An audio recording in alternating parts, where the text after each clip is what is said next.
Friday morning, guys. My name is Jerry Miller, and thank you kindly for joining us on Real Talk with Keith Smith. We enjoy talking real estate, Central Virginia, Albemarle County, the city of Charlottesville, and beyond on Real Talk with Keith Smith, a show that airs anywhere you get your social media and podcasting content.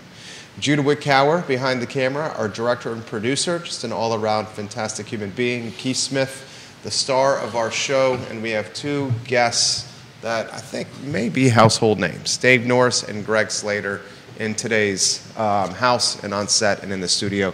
Judah, if you can go to the studio camera and then a four-shot as we welcome a true cast of characters. Keith Smith, my friend, good Friday morning to you. Which characters over? That's the key thing. I just follow your lead on Real Talk with Keith Smith. Oh, boy, then we're all in trouble. That's all I got to tell you before we get started. Right, you know, I titled this episode "Lessons from Legends," and I'm trying to see if I'm far enough away from him so his head gets big. But we truly have two legends in our local economy. We've got a legend of a real estate agent, a legend of now an executive director for Charlottesville Area Association of Realtors Foundation, but a legend in many other different things, to include officiating, not sport events. These are marriages. So for a quick two or three people who do not know who you guys are, Dave, we're going to start with you. Tell us who you are, and what you're currently doing, and your life story. Great to be back with you guys. All right, we're done. Next. This guy. He is a character. Oh, man. No, it's always a pleasure to be back on the show. Dave Norris, former mayor, city councilor, longtime nonprofit director, and just guy about town, and I'm really thrilled for the last 4 months to be wearing the hat as executive director of the new Charlottesville Area Association of Realtors Foundation.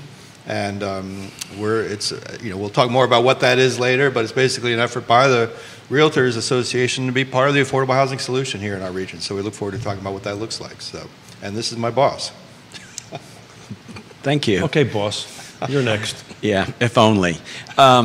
Yeah, I'm Greg Slater. I'm with Nest Realty, and I moved here in 1996 to get into this business. I was licensed in 1997, and I've been doing this ever since. I enjoy helping builders and buyers and sellers engage with this market, and when I'm not doing that, I enjoy the energy efficiency of our housing conversation, and maybe more importantly, the affordable housing conversation. And I've served a long time with Keith in this space on the community land trust level, getting that model to where it is. But now I focus my attention. I'm the chair of the CAR Foundation this year, and get to work with Dave Norris. You brushed over the green thing pretty quickly, but a little kudos to you. I mean, we would not be having, as I'm looking at Paragon right now, you know, the green features in our listing so people could know about the energy efficiency. If it wasn't for you. We overhauled the MLS. We were the first MLS in the country to have the green features included.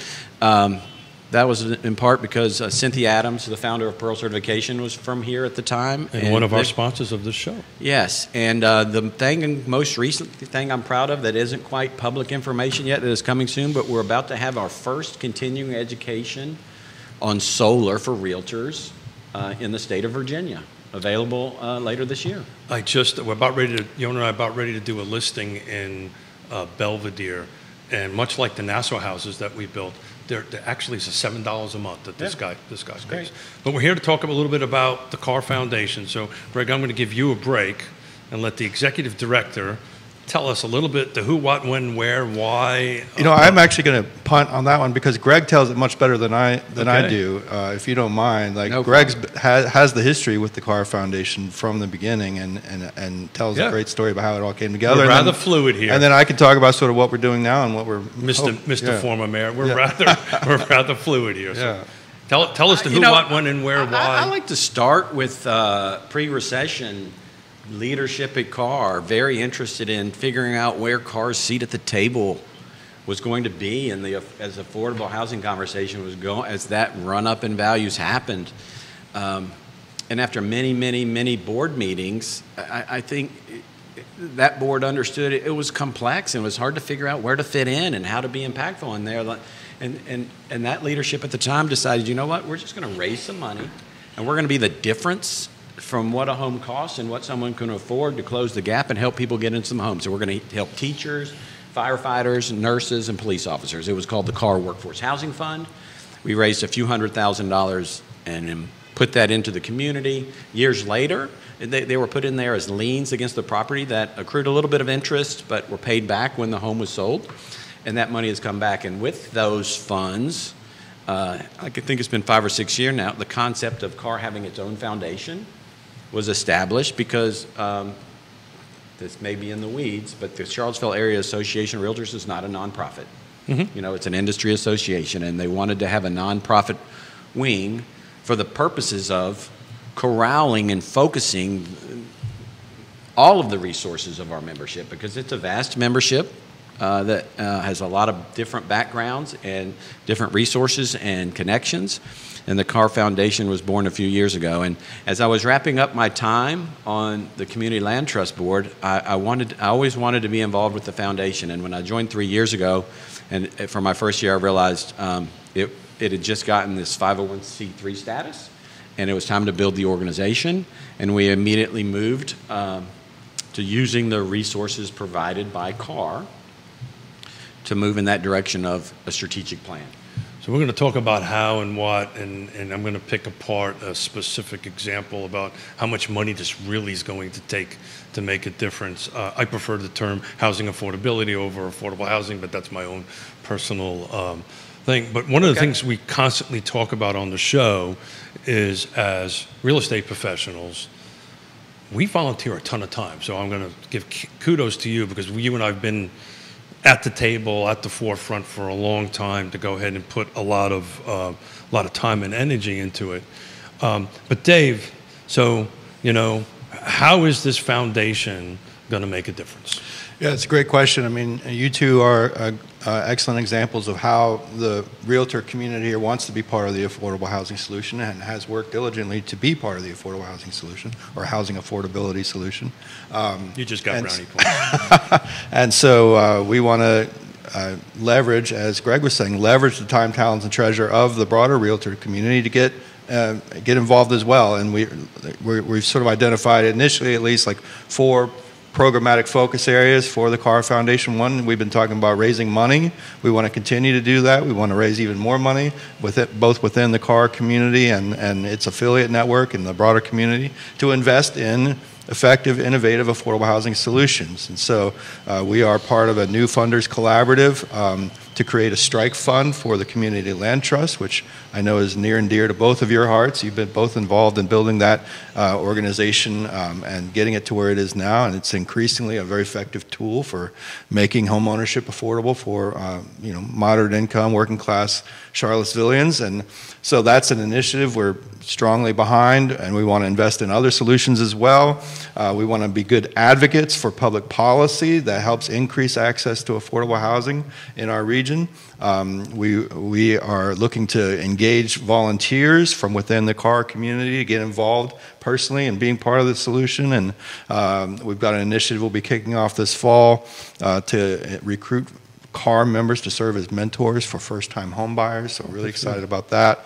And then we want to just get involved in education and awareness raising about affordable housing needs and opportunities and resources in our community. So we've got another exciting initiative we'll be announcing soon along those lines. So from a variety of angles, we're looking to be part of the solution, and we alone can't solve the problem, but this is as Greg said, the realtor community here is very well positioned, wants to be at the table, wants to promote solutions, and I think we can make a big impact. I'm going to let Jerry do the Robert Liberty quote that I've totally plagiarized and stole from, which I have permission, which makes it not plagiarism. But anyway, it takes It's not a silver bullet, it's a silver buckshot. That's right. And you guys are part of the solution of creating housing affordability here in the Charlottesville, Albemarle, and Central Virginia market.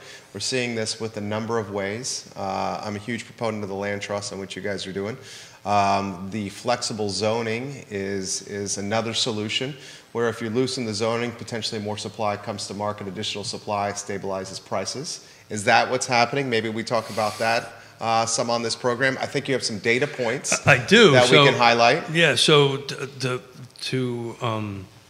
to visually see what the struggle is, This is very high level, but Jude, if you don't mind putting slide number 1 up, this is the one that I have in front of you, gentlemen. So at the end of the day, this is 2016 to 2024, first 6 months. It's a big search, right? It's all the car footprint.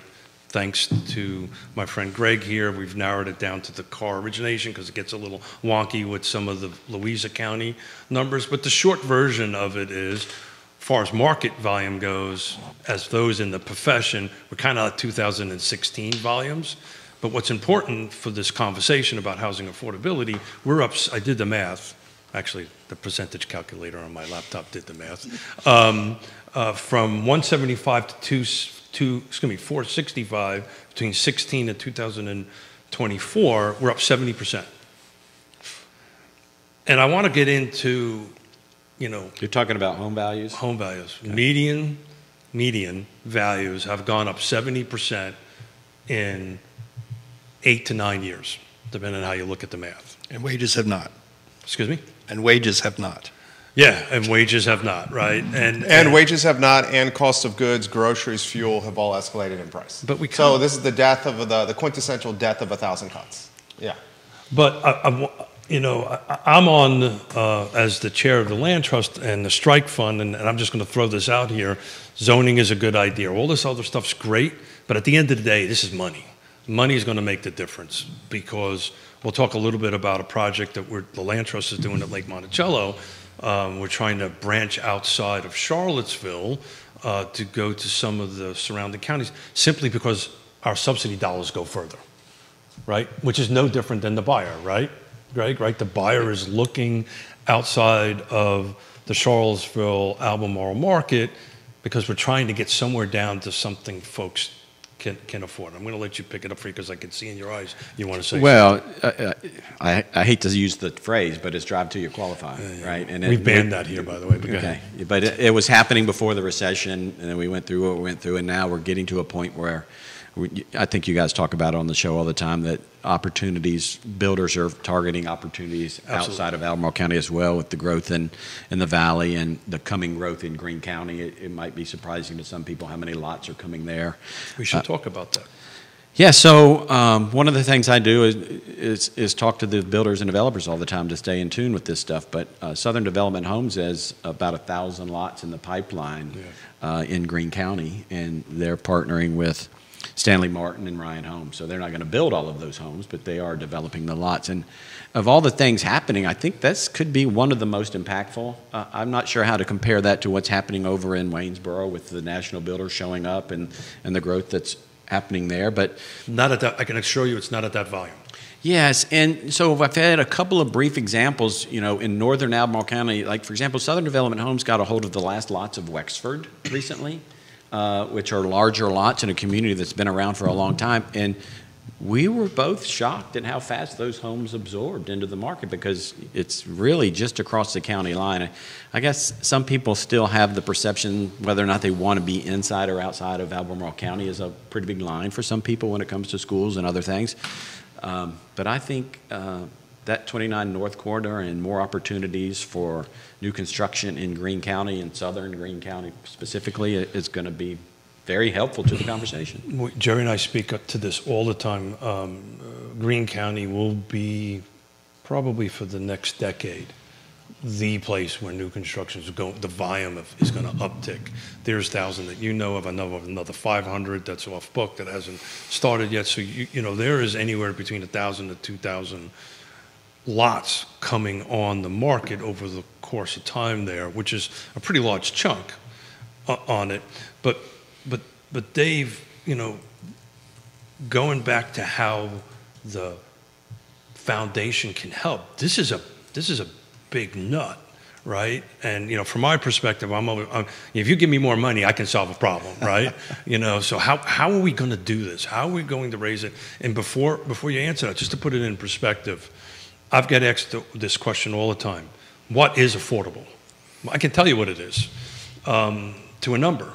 We're doing, basically, to hit 80% AMI, you can't go over $250,000. Really need to be about $225,000. So anything north of that, whatever model you're looking at, is some sort of subsidy. So how are we going to raise money, Dave? Yeah, and one thing I'll add, And I'm broke, by the way. just to make things even more complicated, is the fact, where the Carr Foundation isn't just focused on home ownership. It's certainly a primary focus, but looking at the wide range of housing needs in our community, we've obviously got a very visible challenge regarding homelessness in our community. You see it all the time on the downtown mall. We've got issues with rental housing. Rents are going up significantly higher than wages.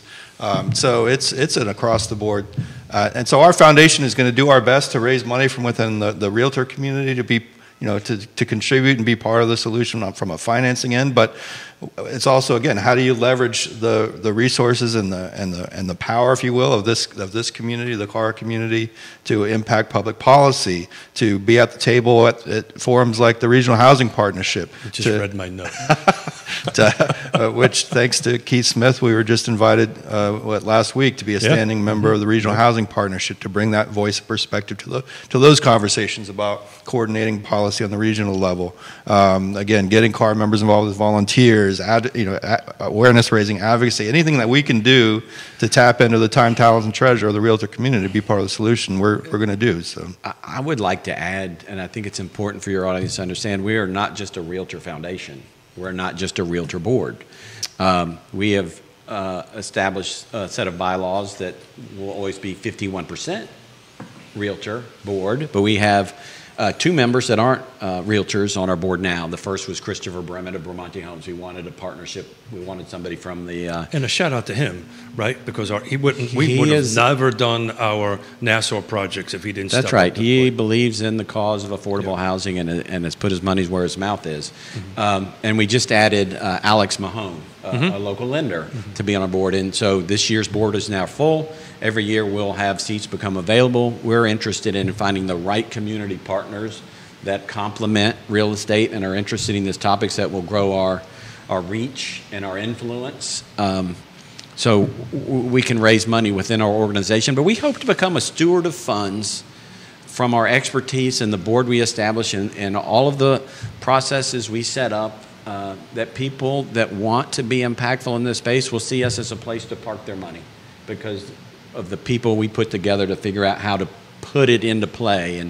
And I'm super excited about the concept of a fund that is recyclable to help nonprofits acquire properties before they go into the hands of the free market and become something else. And that concept is definitely one of our goals, to help be a part of that and help it come to fruition on a larger scale. It's already happened on a few projects, and we have proof of the results of what can happen. How does a nonprofit acquire property before it goes on the market? Just out of curiosity. We're talking about organizations like the Piedmont Housing Alliance and the Community Land Trust, right? Yes. Going out there and putting something under contract so they can turn it into what it wants to be. I'm sure Keith has shared many examples. No, well, look, we built a better mousetrap, in my opinion. The Land Trust is a really good mousetrap. We fine-tuned what's already been there, and it's functioning great. At the end of the day, it's all about money, right? We get phone calls. The executive director gets phone calls all the time about, to Jerry's question, hey, I'm about ready to put this on the market, right? Would you be willing to buy it? The thing is if it's in Charlottesville, we're paying $450, $550, $650, $750 to acquire it, but I only can sell it for $225. So the question is the math difference, where in God's holy name is that coming from? And this is a strike fund, I love it, but this is a button that I'm personally been pushing. Look, we're making magic happening out in Lake Monticello, somewhere between $50,000 and $75,000 today. I don't think I can do it tomorrow. We're making some magic happen. In Charlottesville, you got to put a couple of zeros before that 50,000 or 75,000. You're looking at 250, 350, 450 of subsidy to make that happen. And these are huge nuts, right? These are a huge amount of money. And my struggle is where we're going to get it from. And we got to do it, in my opinion, quickly, because as the market starts chugging along, we're going to be losing opportunities. It's definitely all about the money, but I think some of the path to that money is education and awareness and being a resource for people who are interested in this conversation but don't know where to start. And then our strategic plan is to become that resource for realtors in the community beyond, right? What was the partnership, you can speak to it better than I, that developed kind of organically right when we started having this conversation? Are you talking about with Charlottesville tomorrow? Yes. Yeah. So I mean, we haven't actually publicly announced it yet, but There you go. Yeah, both Charlottesville tomorrow and the Charlottesville Association of Realtors Foundation, independent of the other, had been having conversations about how there are a lot of housing resources in this community, but it's hard to know what they are and who can access them, who's eligible for them. And they had put out an editorial saying, you know what, we're just going to put one together, this online housing resource guide ourselves. And we had already kicked around the idea of doing our own online housing resource guide. And so one of our board members said, why don't we just talk to each other and sit down at the table? It's amazing how that talking to one another makes a difference. And we had an incredibly fruitful conversation, and we realized we'll get so much more done by working together on this. So later this fall, we'll be launching a new online housing resource guide, which I think is going to be very user-friendly, very accessible, very comprehensive. The foundation hired a summer intern to do a lot of the data gathering for this guide. He's created a voluminous So it's like a one-stop shop. So Exactly. It's a playbook, right? You got a playbook of housing affordability. Is Good that for what you're you. doing here? Yeah, it's Well like for anybody who wants information on how to get support in buying a first-time home. Go online, you can find out all the local resources, very well organized, very user-friendly, like I said. Or it could be how to find affordable rental housing, or it could be how do I find information about housing needs in the community? What kind of studies have been done to lay out the scope of the problem? So we're really excited. Again, it happened organically, and I think CAR is sort of very well positioned with all the connections it has and the history that it has to help make those connections happen, and it's pretty exciting. Well, as you know, the Regional Housing Partnership is built on these 4 pillars, right? And it's local governments, for-profits, nonprofits, and the people who we serve on it. And to have that conversation, I'm excited to have you share that with the Regional Housing Partnership Board. And have you shared that with their staff yet? They know that it's in the works. Got it. Perfect. Good. I want to go back to what you were talking about before, Keith, regarding the Community Land Trust. We had an open house at the end of last month. The CAR Foundation, our first public event, was an open house for the realtor community and our affiliates to learn more about the land trust models. You guys have a very exciting project underway over there on Prospect Avenue. And I think it's a perfect example of the impact of the CLT model, where at least 4 of the 5 homes along Prospect Avenue were purchased and renovated, and at least 4 of the 5 have been sold or are being sold to renters from the community. Literally across the street. Right, across the street. Literally across the street, moving out of subsidized housing, for whatever you would wish to call it, across my New York 60s almost came out, 60s and 70s almost came out and called it something else, but I caught myself in it. They're moving literally across the street.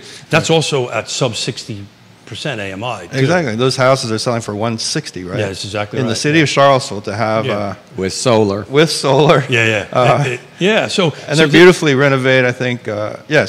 But it's examples like that we can help maybe shine a brighter light on within the CAR membership to help members. And I don't think we fully unlock the potential of the CAR membership and all of its resources and networks to be as impactful as we want to be in this space.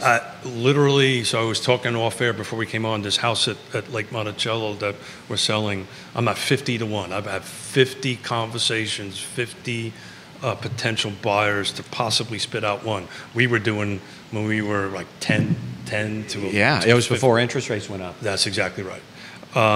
But the great news is, and you've taught me this, I've got 50 real estate agents that know more about the land trust. That's right. When you're that listing agent for a CLT opportunity, you get to because give inevitably, a lot of elevator pitches. The first question is, tell me what the heck this is, and how can I explain this to my client? This question's come in. Is the land trust model going to expand potentially into the valley where housing affordability is more realistic? So I only can speak from my perspective as the chair, not for the board, but this is something I've been trying to put together to do a more regional approach, which includes Richmond. There are conversations with Maggie Walker.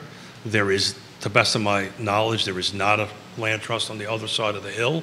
So we're looking at trying to create a more regional approach to the point, we call it you fly to qualify now. You pretty much can't drive. You got to fly to get to it as a joke. But yes, we're looking into that.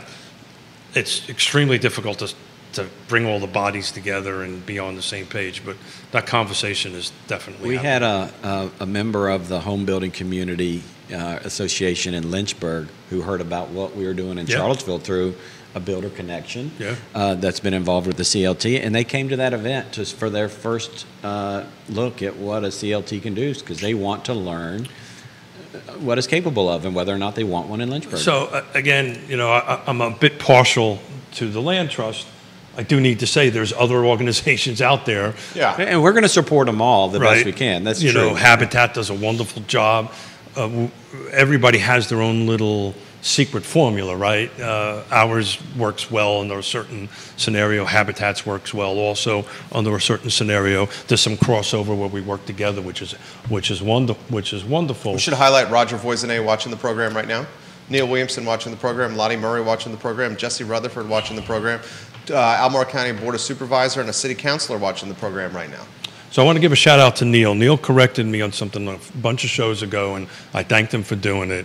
I got a little bit on my high horse saying, hey, it's a great time that the real estate agents are starting to get into this. They've always been involved in it, right? I was wrong, he was right. But I'm ecstatic that it's gone to the next level, right? It's gone to the next level where there's more engagement. More folks are going to be attending meetings and having a conversation, because at the end of the day, we're at the tip of the spear, right, as real estate professionals, of communicating with clients on how to do this and getting yourself educated to do it. But a shout out to him, and he corrected me, and I was wrong and he was right. I'll throw this topic, and Dave, you wanted to jump in a couple moments ago. Do you want to get that thought out there? You want me to go? No, go ahead. Okay, yeah. So I'll throw this topic to you guys. And Judy, you put the graph that Keith sent to us back on screen, if you could. So in 2016, this one right here, this is a fantastic slide right here. This is a microcosm of how, you could characterize it as unaffordable the area has become. Also, you could characterize it as a microcosm of the strength of the local economy, right? You could characterize it that way. So I'll throw this to you. In 2016, the median value for a home sold and the car footprint was $275,000. And I want to add something to that, because I looked at it this morning. Mortgage rates were between 4.5 and 5% back in those days. Right. So 2016, you had 275,000 median value. 2024, median value 465. Depending on where you shop, your mortgage rate on a 30 fixed with good credit, good numbers, probably around the 7% number. Just call it, for the sake of a talk show, 7%. I'll throw this to Greg, to Dave, to Keith. You got Albemarle County investing, $58 million to buy some land from Wendell, Mr. Wood, Rivanna Station on the Greene County, Albemarle County line, to keep the defense sector firmly planted here. We have Amazon investing $11 billion into Louisa County. We got the $180 million data science school, and then Paul Manning's $100 million biotech school, all kind of coming to market now. We got Northrop Grumman with $250 million factory in Waynesboro, with everyone working at that factory, an average salary of $94,000 for those folks. I would imagine a lot of those folks are probably going to live in the Crozet area and then commute to Waynesboro. We had CNBC calling Virginia the best state to do business, third time in 5 years. We had CNBC and Bloomberg calling the Charlottesville area a top 20 metro area in the nation to work hybridly and remote. UVA expanding enrollment, more bodies moving here. And its research parks. Yeah, and its research parks. And Weldon Cooper puts out data by 2050, Albemarle County's population is going to increase between 40 and 50,000 people. So I'm going to throw this to you here. How do all these factors and all these forces impact housing affordability? And how about the folks that say that this graph is an indication that the economy is super strong and healthy? And we want to see those numbers continue to go upward.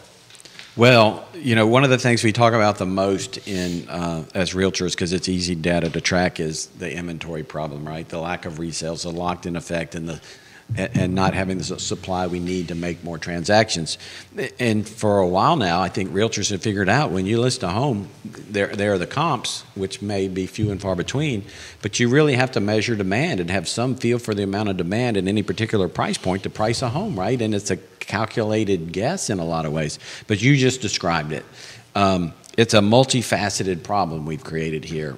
You know, the locked-in effect of interest rates going up and people hanging on to homes with lower interest rates that they don't want to let go, coupled with part of it is economic growth. Part of it was the sheer desirability of Albemarle County in Central Virginia in the wake of a pandemic. People reevaluated their lives and decided where they wanted to live and when didn't want to live. And as a Hokie in Charlottesville, I can tell you, Wahoos want to come back, right? I often have to explain to people we used to have a newspaper called The Hook, right? They don't know that Charlottesville was the hook that brought people back. And we're seeing it in real time. And, you know, I run a variety of ways. I try to figure out what's going on. And I pulled the 4 years before the pandemic and the 4 years after the pandemic and compared things by price point.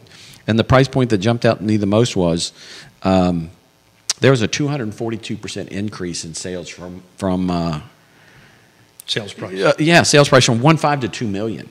Yeah. Right? That was the biggest increase of people could afford homes in that price point. And it's both the prices going up, but it's people coming here that can afford them. And well, you know, that's indicative of the 465 median, right? Because that's sitting in the middle. So that means there's stuff way above it and stuff way below it. That's right. I'll let you finish your thought.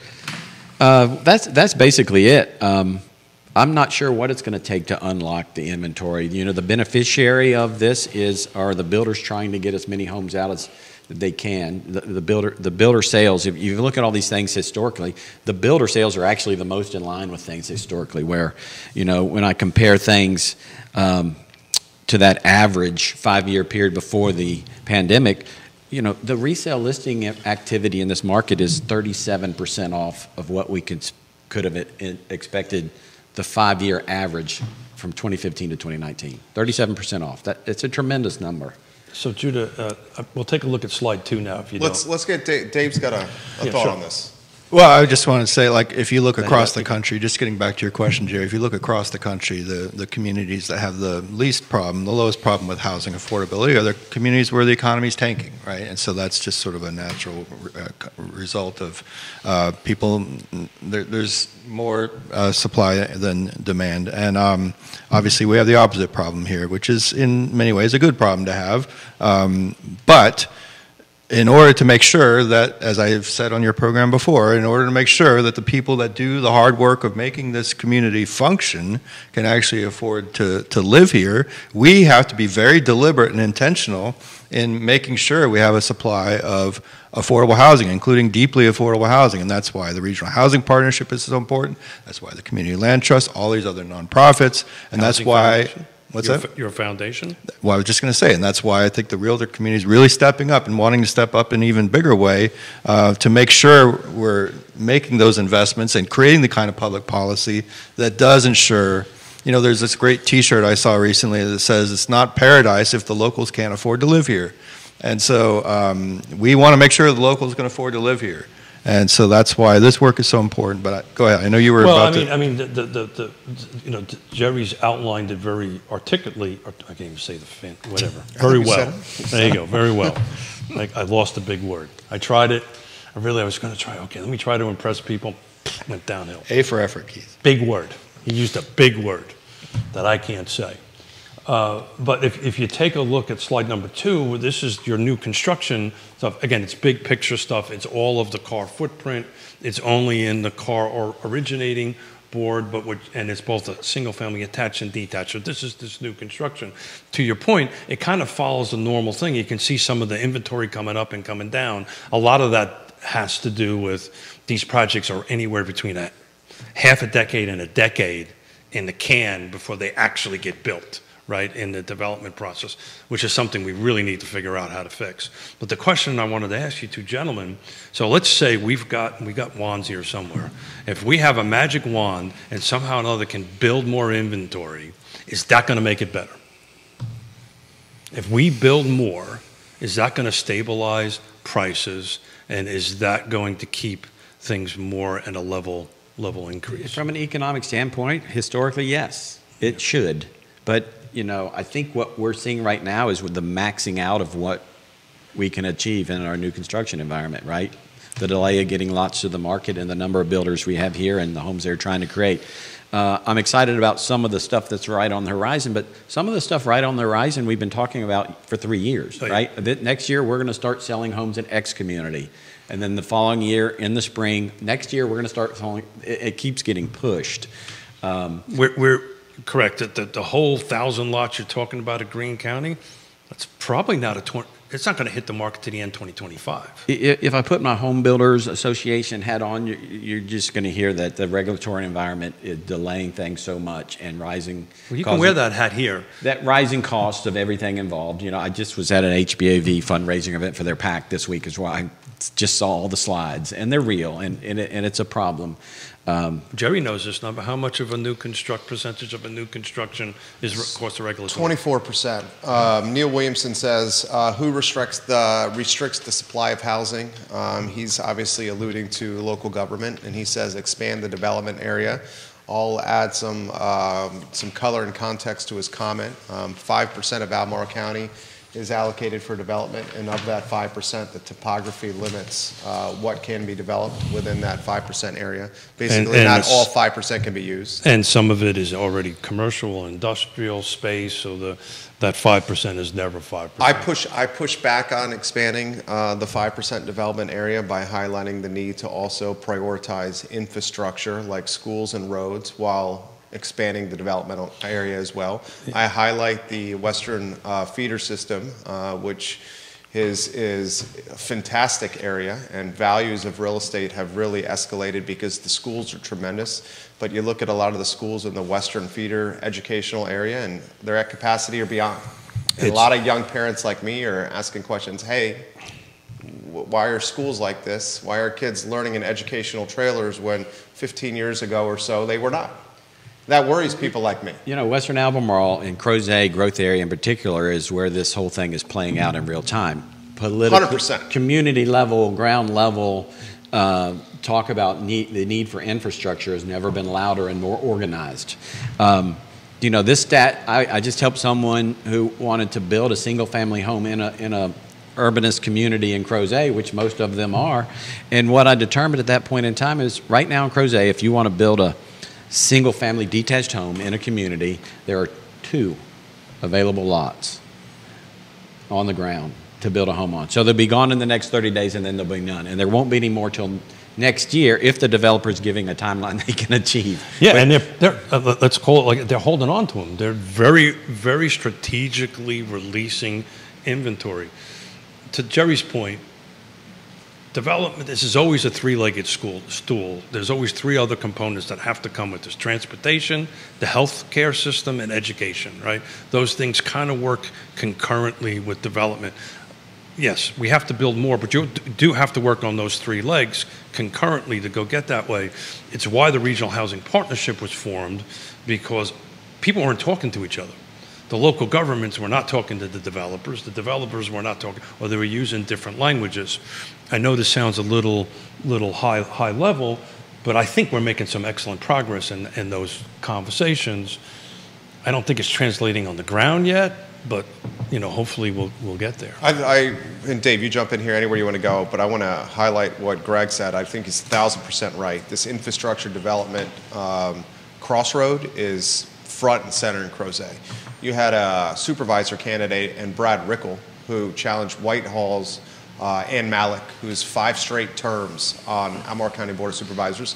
You know, it's not about politics on this program. No. I respect you too much here. Yeah.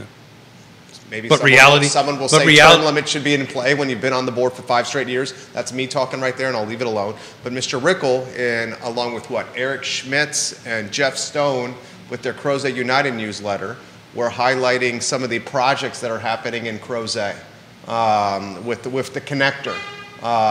And a lot of people, I think, because of social media, are more in tune with what's happening development-wise than ever before. And a lot of people are asking questions, hey, what's going on here? And I think that's for the betterment of the community. It is. Don't you think? Well, yes. transparency is for the betterment of the community. We have to highlight our problems along with the opportunities. Right. And the challenge in that infrastructure development conversation, you can look at it from both ways. Sometimes you need the development. People are always like, well, we want more restaurants and things in Crozet. And as a small business owner in Crozet, I'm like, well, you know, it's not that easy to be successful in Crozet, right? You have to be able to draw from outside of it. Some of these businesses won't survive until Crozet's bigger. And some of the resources you need to create or to improve the infrastructure connection points of Crozet that, you know, look, I lived there before Jarman's Gap was redeveloped. When Jarman's Gap became wider with sidewalks and bike lanes, that changed that side of Crozet forever.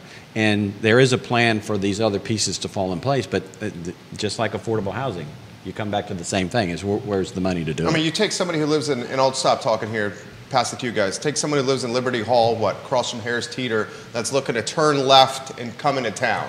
That's a tough turn for a family trying to make that left and to come into town. I just moved to the Ivy area. If we're taking a left, coming into town, going across those lanes, that's tough when you have, I mean, you've seen it in the morning, Greg. What do you got, like hundreds, thousands of cars coming down Ivy Road trying to come into town from Crozet? That's true. Yeah, I think of Belvedere. Taking a left turn out of Belvedere has been one of the toughest places for years. So, yeah. Yeah, I actually go out through the Free State Road and zip around. Look,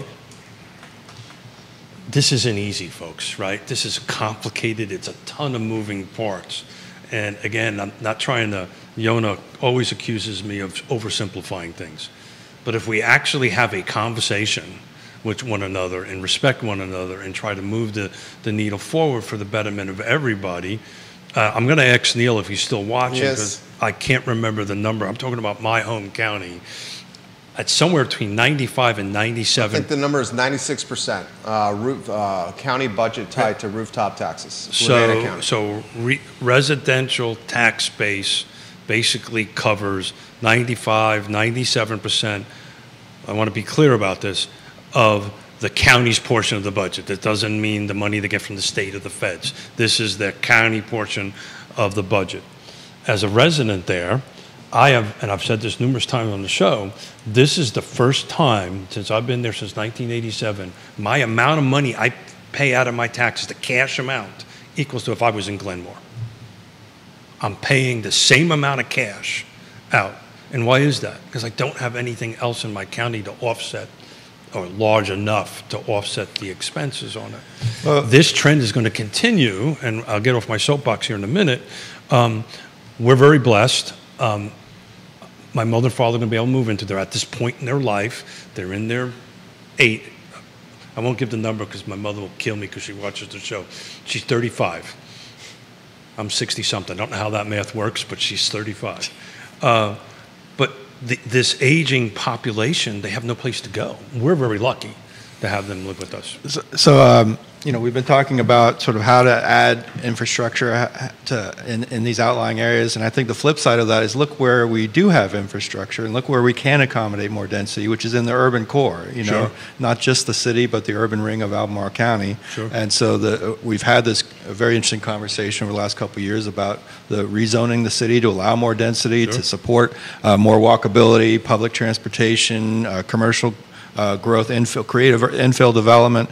And getting back to sort of one of the potential roles of the foundation is there's a lot of confusion right now about what this new zoning ordinance allows and what kind of incentives are in place or tools in place to create more density and to create more affordability potentially, hopefully. And so we have an education committee at the foundation that's looking at how do we play a role, how can we play a role in helping to educate property owners, developers, real estate folks. And include the city in that, by the way. Absolutely, absolutely. Because I've had conversations with Roger, the land trust is looking at, the city's trying to figure this out. Exactly, we're all trying to figure it out, and I think we could play a helpful role.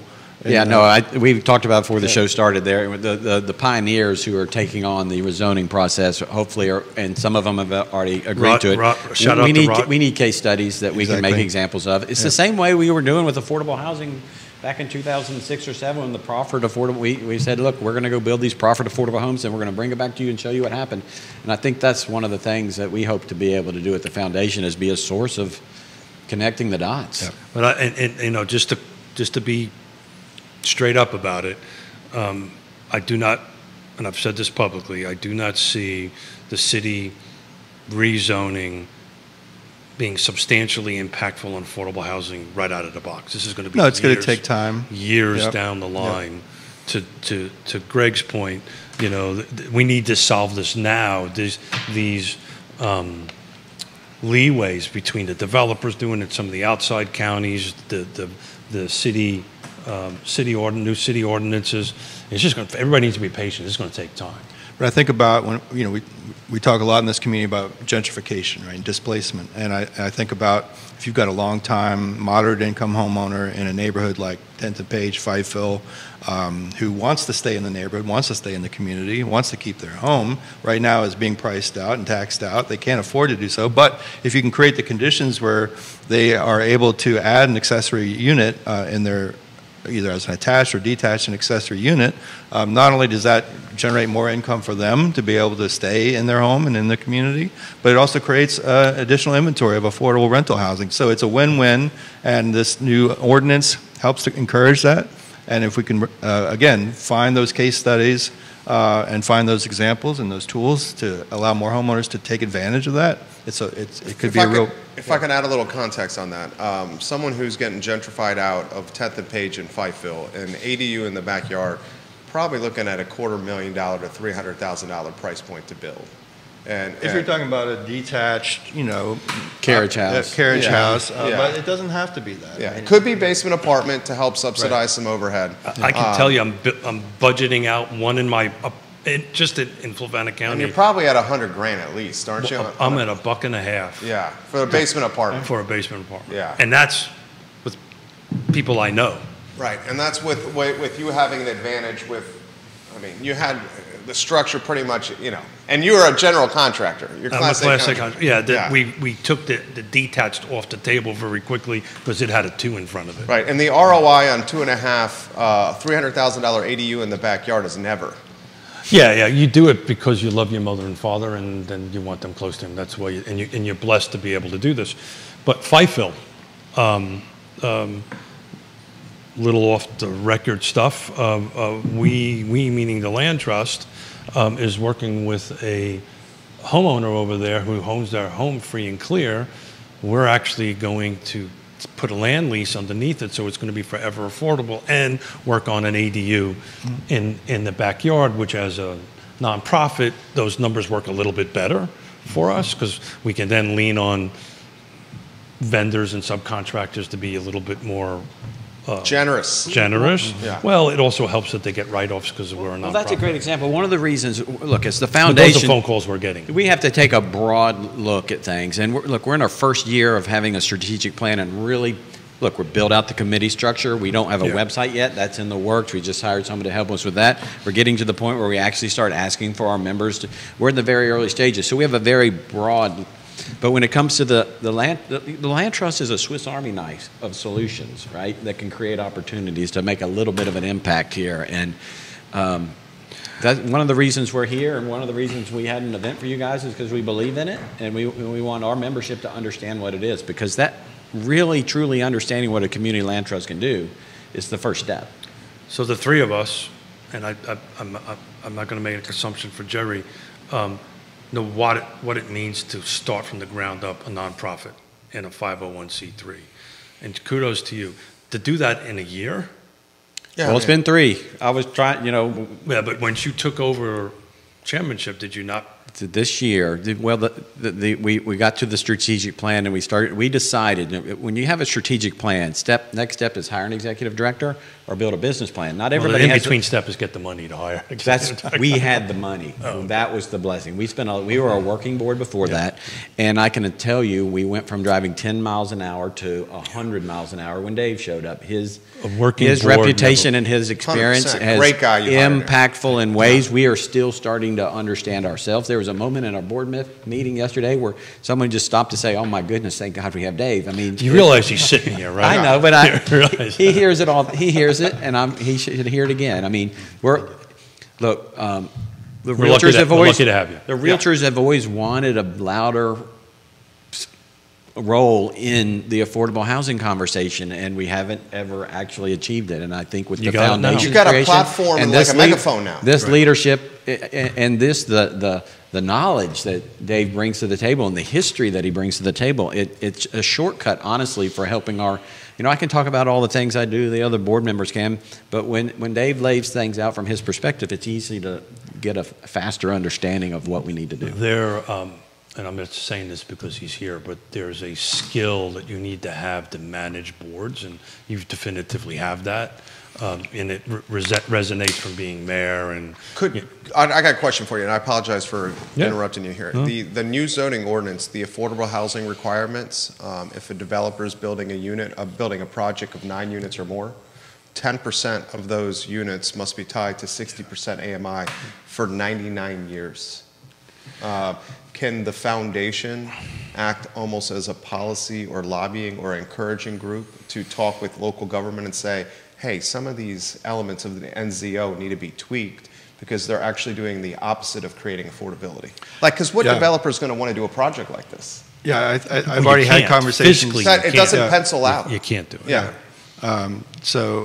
Actually, Charlie Armstrong from Southern Development was over at our building recently for a meeting, and he and I put our heads together afterwards. Like, these tools have potential, but there are flaws. And if you really want to see impact and additional inventory in a real meaningful way, we've got to fix some of these flaws. And so, our foundation has an advocacy, a mission, and a mechanism, and so that's not one that we've taken up yet as a potential advocacy campaign or initiative, but I think I could easily see us doing something like that. I don't want to speak for our board yet because we haven't talked about it, but we want to be in the policy influence space. There's no doubt. Well, that's fantastic, because Brian Pixton said when the zoning ordinance was passed, he goes, look, this is a living and breathing document. Exactly. Which I found encouraging. He's basically saying this can be changed. And it can be, and again, everybody must be reading my notes. The zoning ordinances are always living documents. Sure. Right? And Lloyd Snook was the mayor at the time, sat. Just walked by. I saw. In one of these seats and said, look, we're going to tweak this. Mm-hmm. And that's usually what happens, right? It usually gets tweaked. There's another part that makes this difficult, is anything above 3 requires a major site plan. That's what Charlie said, yeah. That, as an obstacle. As the developer. And isn't that why Roger kept it at 3? The project he's doing in Woollen Mills. That's exactly right. Yeah. Because the requirements are. And still those units that are coming on market are coming in with the high 6s. You might as well say, okay, I'm going to do 500 units there. The amount of work, maybe I'm exaggerating a little bit, but the amount of work and what you have to do, and that's some low-hanging fruit. They can start tweaking that and go, okay, let's make it 6. Do something to make it easier to go ahead and go through this. But it is just the erosion and control portion of that is off the charts. It'll take a year. It'll take a year from this project that we're trying to do. The Land Trust is working on a 6-unit affordable housing unit under this. It'll take us a year just to go through the site plan process. Which is bananas. The risk and the carrying costs and the market dynamic change in that time of. And we've got excellent. That's so much risk. And we have partners that are willing to wait. If we didn't, you do 3 units and you. Look. And Dan Rosenzweig talks about this a lot with Habitat for Humanity about Habitat CEO. Right, Habitat CEO, about just the increased cost, the financial cost of those delays. It's not just about, well, it's back to that 24%. Right, exactly. That's part of that 24%. Yeah. And so, and if your goal is to create affordable housing, this is acting directly against that goal. There's a realtor watching the program that just left a comment. His name is Luke Cole. Luke, I believe you are with Long and Foster, if memory serves correct. Luke made some big-time magic happen. 303 Alderman Road in the Lewis Mountain neighborhood. Yeah. That came on market at $1 million list price, and it traded at $835,000 with Evergreen Builders buying 303 Alderman Road for $835,000. I want to follow that as a case study with the new zoning ordinance. Evergreen is a very reputable builder. Fantastic builder. If Evergreen takes an $835 acquisition and then brings it on market after some remodel, some improvement at $1.4, $1.5, because Lewis Mountain would justify those kind of price points. $1.4, $1.5. Well, Well, they turn it into student housing. Or do they turn it into density? Because how he marketed that property was the zoning potential, the upzoning potential, the new zoning potential. If it comes on the market as 1.4 or 1.5, then the new zoning ordinance actually worked opposite for affordability, because the acquisition price was higher because of the land, the opportunity associated with the land. So we're gonna eat through this in the next 12, 24 months, right? He has a comment for the panel as well. Go ahead, Keith. Yeah, it's the next 12, 24 months. You know, this could be a buy and hold, right? Buy, hold it, see what, and we don't know because we're not. I can't imagine they're going to hold this.